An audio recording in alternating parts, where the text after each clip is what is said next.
वफाकी हुकूमत ने दावा किया है कि अगर हम 2050 तक इक़्तिदार में रहे तो पाकिस्तान को इतना डेवलप कर देंगे कि अमेरिका से भी आगे निकल जाएगा।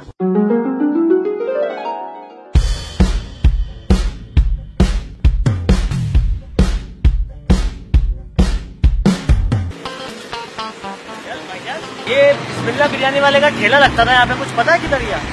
ये बिल्डिंग देख रहे हो पूरी, ये बिस्मिल्लाह बिरयानी का आउटलेट है। कौन से जमाने में जी रहे हो भाई? 2050 चल रहा है, 2050। यार ये यहाँ पे जामकलाल मार्केट थी। ये जो पूरी मार्केट है ना मेरे दोस्त, ये जामकलाल मार्केट ही है। ये 2050 चल रहा है मेरे भाई, 2050। यहाँ पे गुलखान का छोटा सा चाय का ढाबा होता था भाई साहब। वो छोटा सा ढाबा ना, ये सामने पूरा 5 स्टार होटल बन गया है। 2050 चल रहा है ये बॉस। यार शहबाज, माल रोड से निकालो ना गाड़ी। ये कौन से रास्ते से जा रहे हो तुम? अबे तू क्या पागल हो गया है? ये माल रोड ही चल रहा है यार। 2050 चल रहा है बाबू, 2050। कहाँ हो? माल रोड है ये जी। वाह यार, पाकिस्तान 2050 में इतना डेवलप हो गया।